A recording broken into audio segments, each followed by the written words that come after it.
en el momento más crudo y duro de esta pandemia, lo que sucedía dentro de un hospital. Imaginemos al personal médico confundido, ignorante de cómo funcionaba dentro de nuestro cuerpo, cómo dañaba nuestro cuerpo la COVID-19.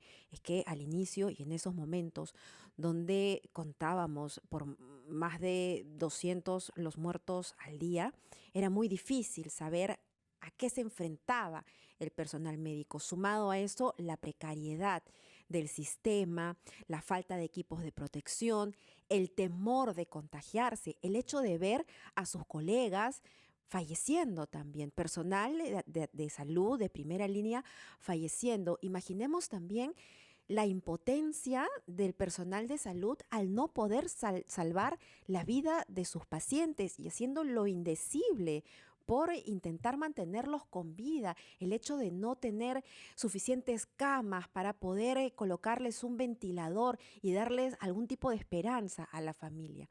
Devastador, honestamente devastador. Emocionalmente, el cuerpo de salud, las personas que trabajan ahí en la primera línea, han tenido un choque emocional muy fuerte.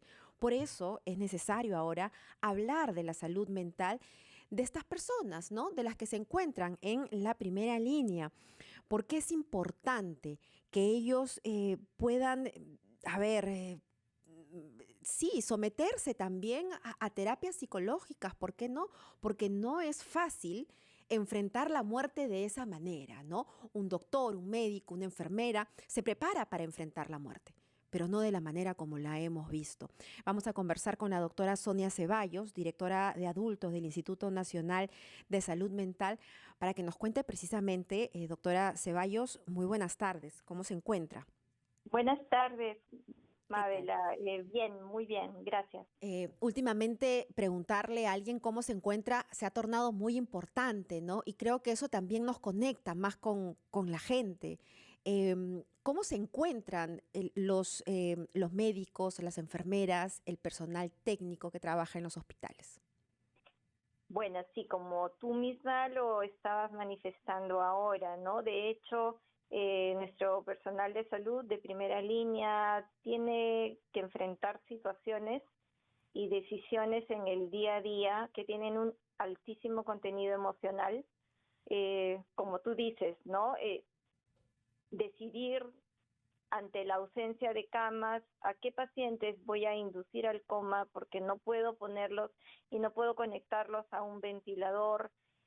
Esta impotencia ante el avance de la enfermedad que era superior a las fuerzas que nosotros teníamos para poder enfrentarla. La falta de muchas veces de equipo de protección personal, o la duda de si el equipo de protección personal era el adecuado o no era el adecuado, si yo me voy a contagiar, si voy a contagiar a los que quiero.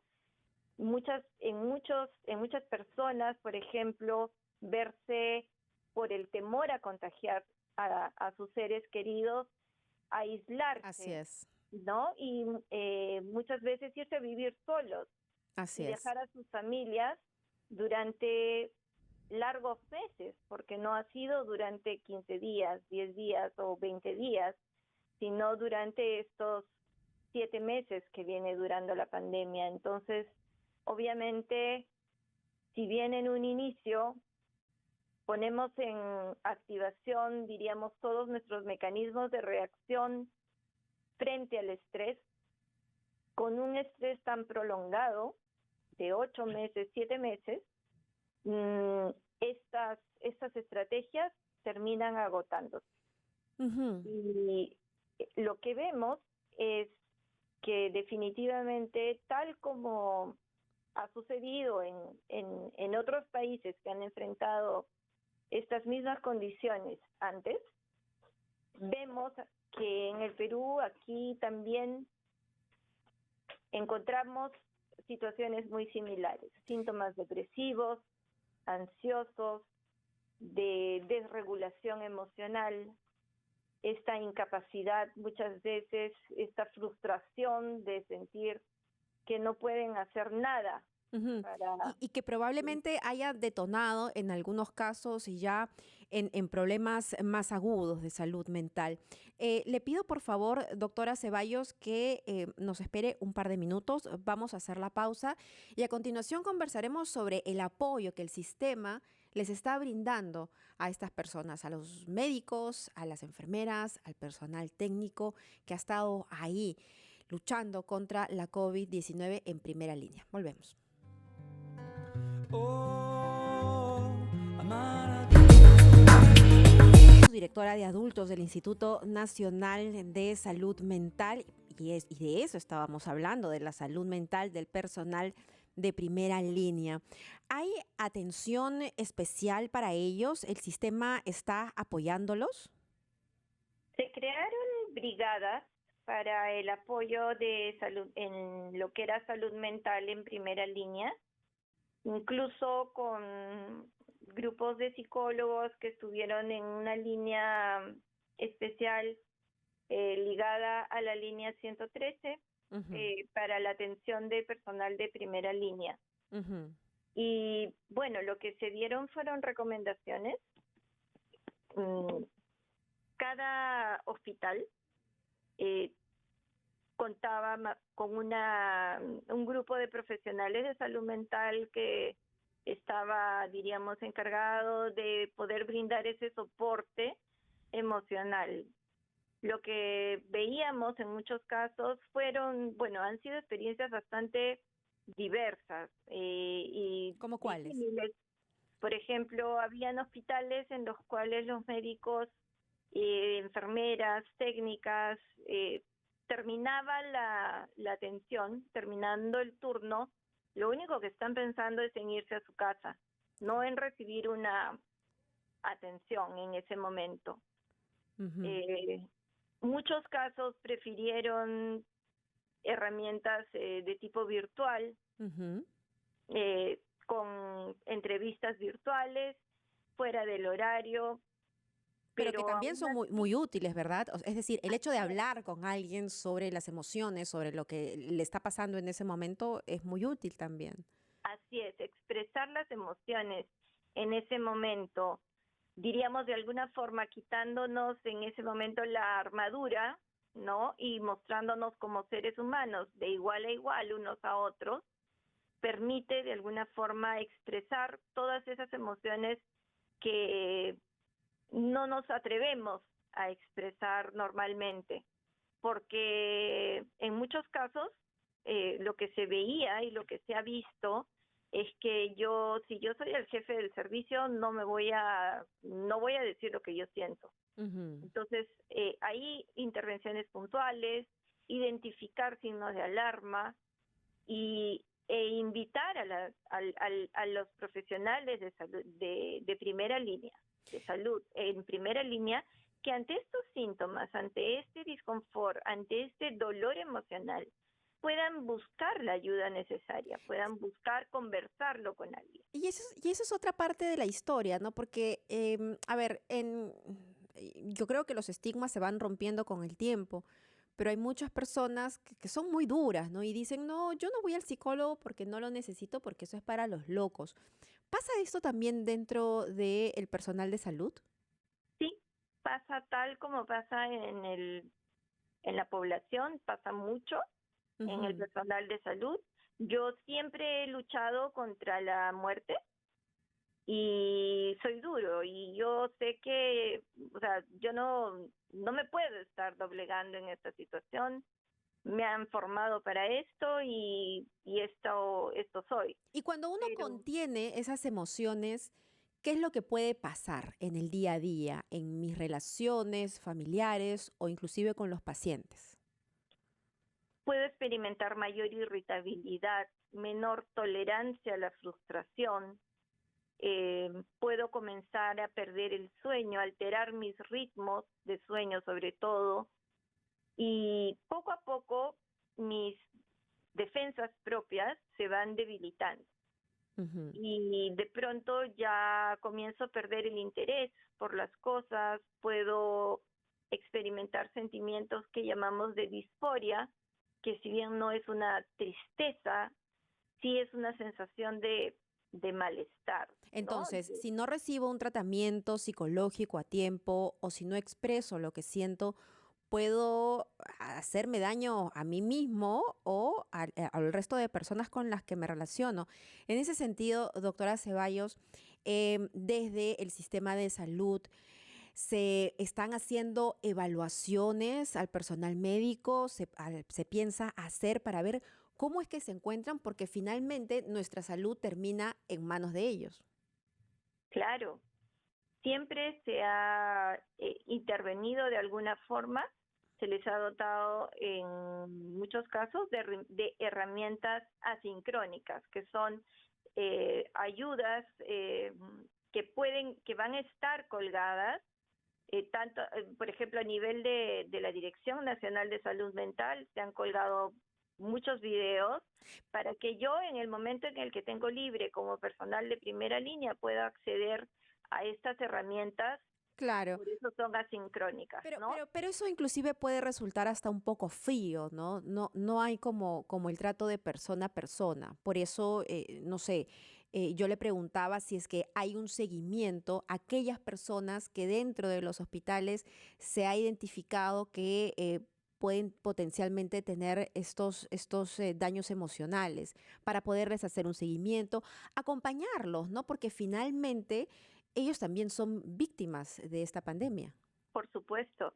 Y lo que en los hospitales que están en primera línea, lo que se han formado son brigadas, Ujú. brigadas de salud mental, y se alienta a los profesionales para que en casos de requerir ayuda puedan acudir a estas brigadas que están disponibles para ellos las 24 horas del día. Y finalmente, doctora Ceballos, ya saliendo un poco de los muros de los hospitales y entrando al resto de la sociedad, han pasado 7 meses y quizá muchas personas todavía no se adaptan a esta situación que va a seguir de largo. ¿Cuál es la recomendación que usted daría?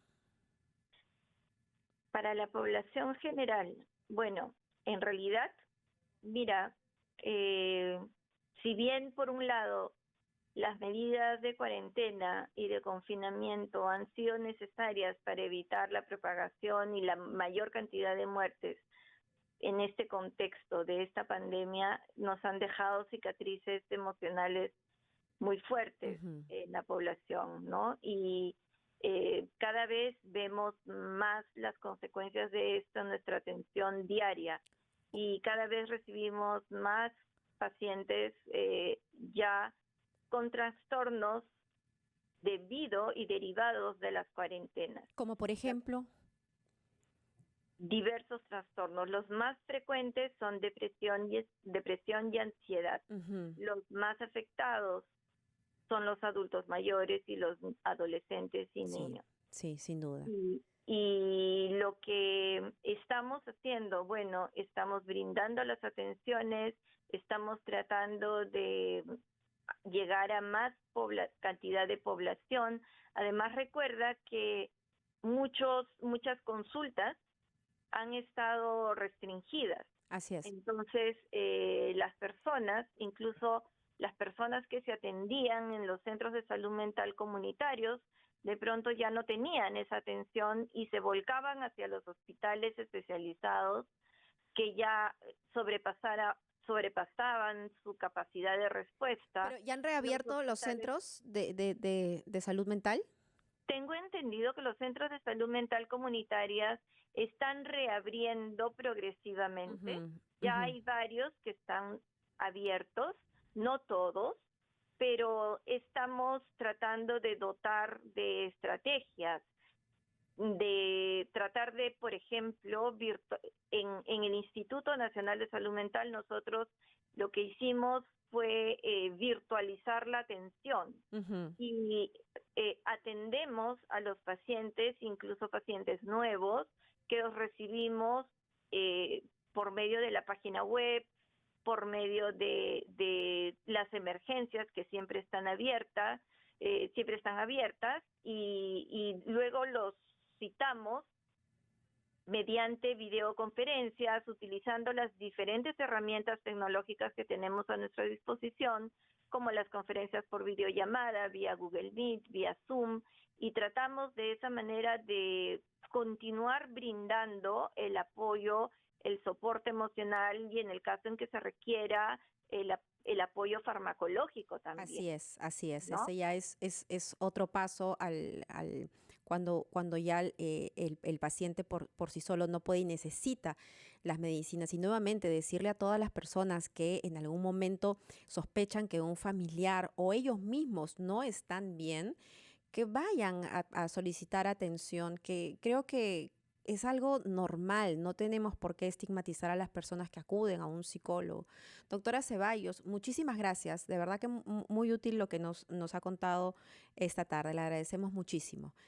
Ya son... Gracias a ti. Bueno, nosotros estamos, como te digo, en el instituto. El instituto tiene las puertas abiertas para las personas que lo requieran Ujú. y bueno, estamos ahí para servirlos, ¿no? Muchísimas gracias. Son las 5 en punto. Lo que viene es fútbol como cancha, pero mejor le preguntamos a Juan Carlos Ortecho, que viene esta tarde. ¿Cómo estás, Juanca? ¿Cómo estás, Mabel? Bueno, que en fútbol como cancha no tenemos más remedio que así que comentar A lo que seguir pasó renegando. con el árbitro. Sí, esto es una situación, pero es así, porque tenemos que, evidentemente, todos seguimos con la frustración, casi 24 horas después no se nos Sí, pasa, claro. pero vamos a hablar sobre eso seguramente, también un poco sobre el fútbol que continúa y lo que le espera, porque no se acaba el mundo después de este partido. Sí, no fue mal, un árbitro pésimo, un árbitro nefasto, pero hay que seguir remando para ver a Perú en el Mundial y eso es lo que vamos a tener hoy junto con el Tanque Arias, con Diego Rebagliati, con todo el equipo, con Andrea Closa también, con todo el equipo de fútbol como cancha, Mabel. Muy bien, nos quedamos atentos. Entonces yo me despido y nos reencontramos a las 6 con Renato Cisneros y Hernán Vidaurre en Conexión. Chau, chau. Ahora parece que yo